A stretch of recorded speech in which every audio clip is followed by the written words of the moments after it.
Hello and welcome to my channel. In today's video I'm going to be showing you guys how to create some of these moving photos that I've seen recently on Instagram using the app called Pixaloop.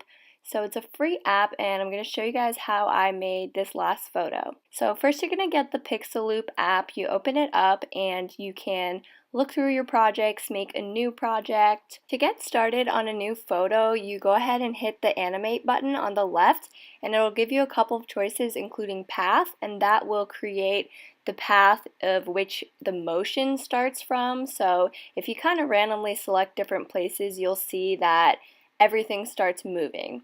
So that's when you're going to hit the anchor button. The anchor button helps you to keep things in place and not move in that kind of like wispy way that is the whole point of this app. So when you place these anchors, you're pretty much going to be placing them anywhere that you don't want to be moving. And the anchor button is just one press, but if you press it and hold it down, then you can move an anchor that you've already placed. This app is mostly great for things that would be moving naturally, like water and waves. So if you play around with the path tool, you kind of want to be creating these paths so that they are arrows pointing in the direction of how the water would go. So in this scenario, I'm kind of playing around with water coming towards shore. But you'll notice that I'm using the remove tool as well to take away some of the paths that I place, because sometimes you'll put a path, but if sometimes say the waves are supposed to be white and that whole white section kind of moves too much or like the line looks weird, then I'll get rid of it and try to point the arrow in a different direction. So here I'm anchoring down the land again.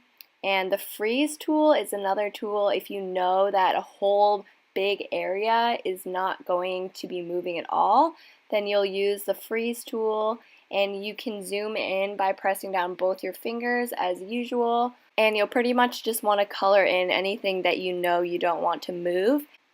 If you zoom out and look in the bottom right corner, then you can play the animation that you have so far. Going to the sky button, you can place animations of clouds on top of your photo, and I've noticed that the horizon keeps moving on mine, so I'm going to anchor down the horizon so that it doesn't have that wavy effect. But anchoring down the whole horizon is going to take a long time, so I'm going to use the freeze tool instead. It's kind of hard to be precise about this just because I feel like the tool isn't adjustable, so you have to be really careful and zoom in to get the freeze part right. So even after all that, I still want to put some anchors on the horizon just to make sure that the colors don't bleed into each other.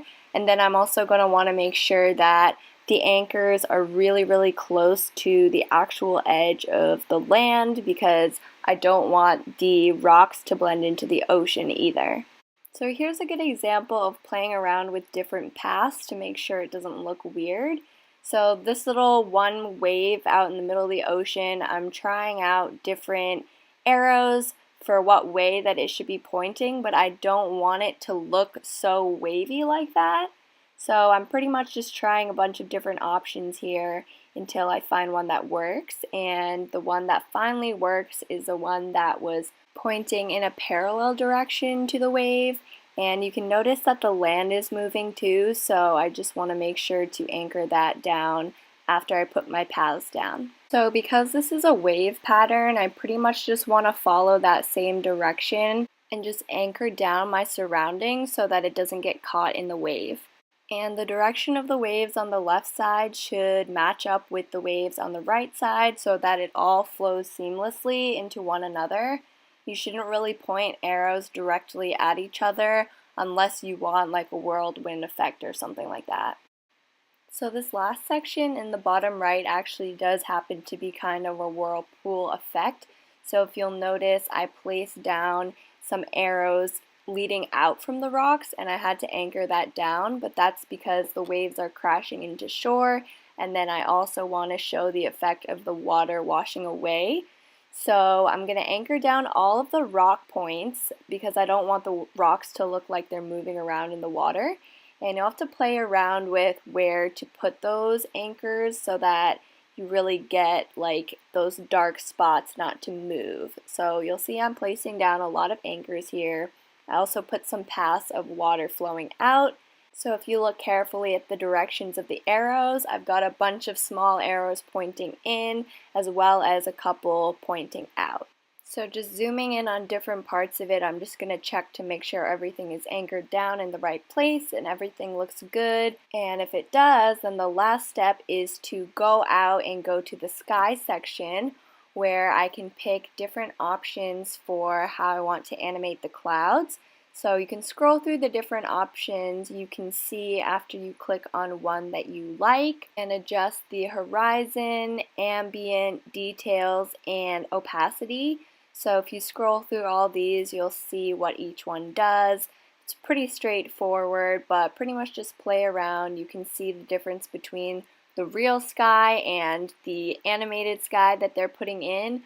But I do think that they have a lot of good natural options that can look good on a variety of photos.